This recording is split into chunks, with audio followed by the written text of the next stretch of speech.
अस्सलामुअलैकुम। कैसे हो प्यारे बच्चों, उम्मीद करती हूँ खैरियत से होगे। तो बच्चों आज हम लिखने वाले हैं एक मज़े की कहानी। आपके पास कुछ तस्वीर दी हुई हैं और आपको यहाँ पर बताया गया है कि तस्वीर में जो कुछ दिखाया गया है उसकी मदद से आप कहानी लिखिए। तो बच्चों कहानी लिखने में हमें 3 पैराग्राफ कम से कम लिखने होते हैं। पहले पैराग्राफ में हमारे पास इब्तिदाइया यानी इंट्रोडक्शन होता है जिसमें हम कहानी की शुरुआत करते हैं। फिर दरमियानी हिस्सा आता है जिसमें हम क्लाइमेक्स यानी जो कहानी का मेन जो हमारा पॉइंट होता है वो उसमें आता है। और फिर हम कहानी में जो ट्विस्ट वगैरह आता है उसके बाद इख्तिताम की तरफ यानी उसके ख़त्म करने की तरफ चले जाते हैं। तो बच्चों हम कहानी लिखते हैं और उसके बाद उसका एक प्यारा सा उन्वान भी तहरीर करेंगे। तो यहाँ पर तस्वीर नंबर 1 में आप देख सकते हैं एक बत्तख है, उसके कुछ बच्चे हैं लेकिन एक बच्चा तालाब से बाहर है। ठीक है, तो हम इन सारी चीज़ों को जहन में रखते हुए जो है वो कहानी की इब्तिदा कुछ इस तरह से करेंगे। तो कहानी कुछ इस तरह से शुरू होती है बच्चों कि एक दफ़ा का जिक्र है कि एक माँ बत्तख अपने बच्चों के साथ तालाब में उनको तैरना सिखा रही थी। मिंकू, चिंकू, टिंकू और बिंकू 4 बच्चों के नाम हमने लिख दिए यहाँ पर। तो खुशी खुशी माँ के पीछे चल रहे थे, लेकिन रिंकू जो 5वां बच्चा था कुछ नाराज था। उसने तालाब में उतरने से ही इनकार कर दिया।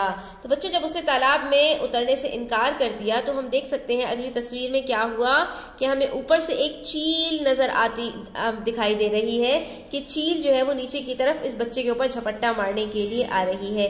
ये माँ अपने 4 बच्चों के साथ तालाब में है और ऊपर से भी चील नीचे की तरफ आ रही है। तो हम यहाँ पर अपने क्लाइमेक्स की तरफ जाएंगे, जो हमारी कहानी का बिल्कुल उरूज है उसको छुएंगे और देखते हैं कहानी में क्या ट्विस्ट आता है। बत्तख माँ ने रिंकू को बहुत समझाया कि बेटा अकेले मत रहो, अभी आप बहुत छोटे हो। लेकिन वो तो सुनने को बिल्कुल तैयार नहीं था कि अचानक से एक चील उड़ती हुई रिंकू के सर पर आ गई। बस फिर क्या था, बत्तख माँ हवा की सी तेजी से चीखती चिल्लाती रिंकू को बचाने के लिए फौरन तालाब से बाहर आ गई। रिंकू ने तो खौफ से अपनी आंखें ही बंद कर ली कि अब तो गया।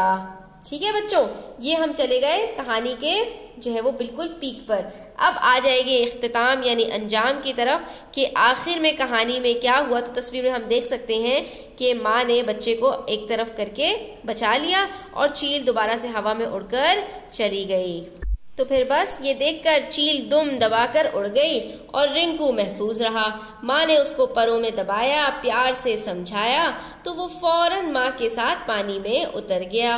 रिंकू को ये बात समझ आ गई थी कि माँ बाप की बात मान लेनी चाहिए, इससे हम नुकसान से बच जाते हैं। तो बच्चों अब बारी आती है इसका उन्वान लिखने की। हम यहाँ पर देखते हैं कि हम यहाँ पर इसका क्या उन्वान लिख सकते हैं। अब उन्वान तो बच्चों कुछ भी लिखा जा सकता है। मैंने लिख दिया बत्तख माँ ने रिंकू की जान बचाई। आप कुछ और भी जैसा आपको अच्छा लगे आप इसका उन्वान अच्छा सा तजवीज़ कर सकते हैं। तो आज की वीडियो यहीं तक। उम्मीद करती हूँ आपको कहानी पसंद आई होगी। वीडियो अच्छी लगी हो तो लाइक कीजिएगा, अपने फ्रेंड्स के साथ शेयर कीजिएगा। चैनल सब्सक्राइब नहीं किया तो सब्सक्राइब कर लीजिए। अपना ख्याल रखिएगा। अल्लाह हाफिज।